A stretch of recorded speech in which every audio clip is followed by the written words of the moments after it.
Hello, this is the start of a new series I'm doing on YouTube about building and fixing high power rockets. In this episode, we will examine the aftermath of a Kato on a 4-inch diameter fiberglass rocket.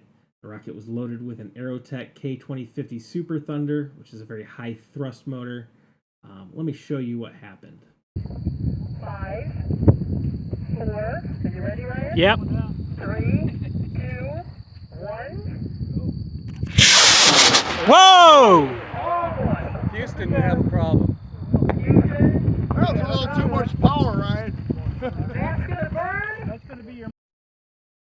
Well, what was supposed to happen here is a very quick launch, and then an apogee somewhere around 5,000 or 6,000 feet, I believe. And at an apogee, the bottom half of the rocket would separate with an ejection charge, releasing a small parachute we call a drogue parachute. Then the rocket would descend to about 750 feet, and another charge throws out the main parachute. If we have and we would have a successful launch. This would land safely. Wherever it landed, I would walk to the rocket, pick it up. Yay, everything's good. What actually happened is shortly into the flight, the rocket separated unintentionally. I'm not exactly sure what caused this. Both ejection charges fired after the separation, so I know it wasn't a ejection charge going off early. I also used shear pins to prevent the rocket from drag separating. These are just 256 nylon screws that go through the fiberglass that hold it together. When the ejection charge goes off, they just shear. What I think happened is the motor pressurized the aft of the airframe. I think this is true because there's soot all over the inside of the airframe and the spacers and closures I used in the motor because I used the Adjust RAS system from Aerotech to put this in a bigger case than it was supposed to be. And that suit had to come from somewhere, and it wasn't the ejection charges because those popped after the rocket had already separated.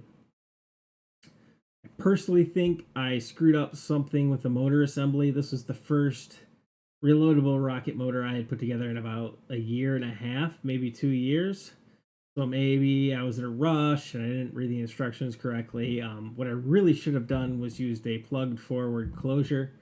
I was relying on electronics to separate this thing anyways. I wasn't using an ejection charge in the motor.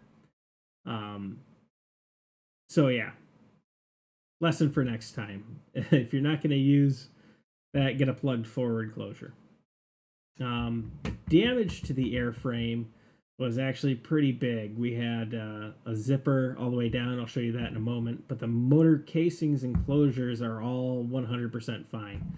They were the spacers were covered in soot, and along with the aft end of the aft closures were all covered in soot as well. But other than that, there's no discoloration on the motor casing, and everything else is fine. Let me show you the state of the rocket and what I'm going to do to fix it.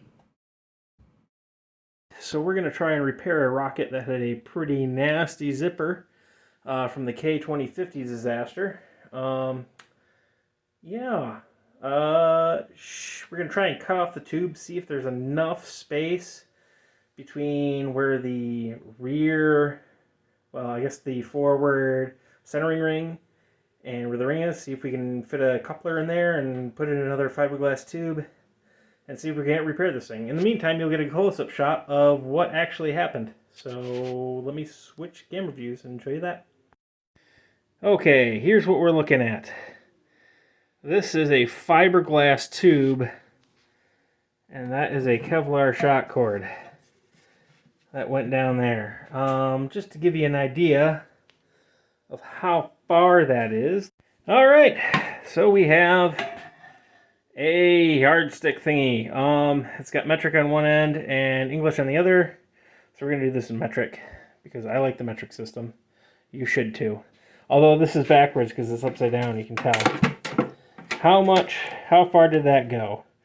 That went 153, 154 millimeters.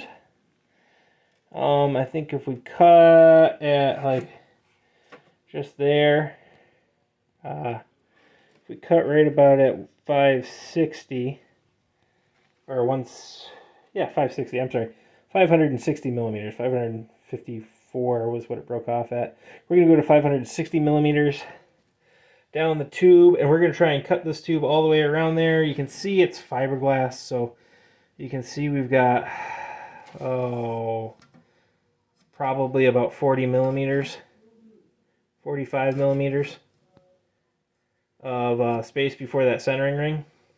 Plus, there's going to be a bunch of built-up epoxy in there, so I might have to get in there and sand it. But that'll be easier once I cut the tube off. I'm going to use my, what's arrived of my guillotine fin jig to clamp this down while I cut it. Let me figure out how exactly I'm going to do that, and I'll show you. So I do not have a tripod to mount this on, but I'm just going to show you what I'm going to do, and then actually do it kind of off camera. I have got a Dremel-like tool with a fiberglass reinforced cutoff wheel. Always go expensive on the cutoff wheel. It's not super important for the actual thing because it's just a motor that spins a spindle. We're going to try, I've got this part of the fin jig reversed. Normally you have this bit on the outside so you can line up the fins better, but I've already got fins attached on this. And I want to get as close to here as I can. This is going to be a trouble because it's going to be hard to get any cut.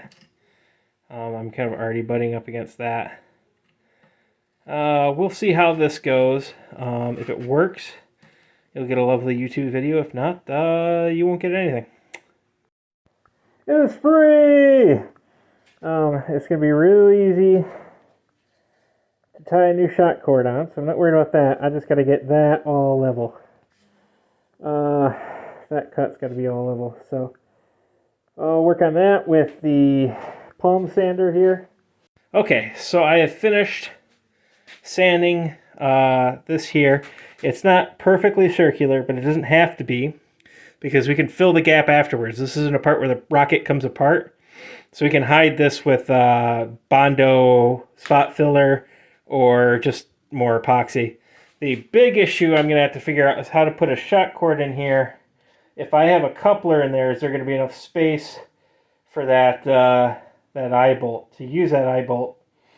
So we're going to test that out. I'm going to go grab the electronics bay, which is a coupler, and shove that in there. Here's the electronics bay. This is the moment of truth. Can we get this in here? It might be a bit tight.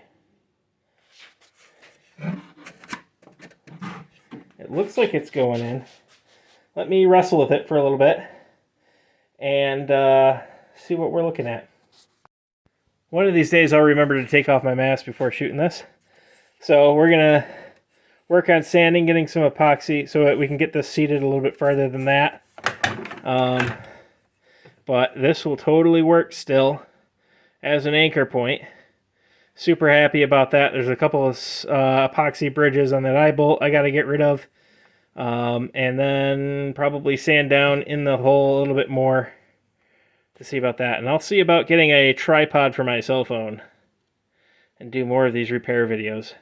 And just one last thing. I am not going to trust a coupler that only has like an inch of space here. If that, it's more, yeah, probably about an inch. I am actually going to wrap the outside of this with probably 2 layers of fiberglass, like 2-ounce thick stuff, to reinforce it on the outside as well as the inside. So there'll be a little bit of a bulge here, but not much. Probably just a 2-inch strip of fiberglass right around the outside, connecting the 2 airframes when I get the other airframe. But I'm going to order the other airframe, and I am going to start sanding this a little bit.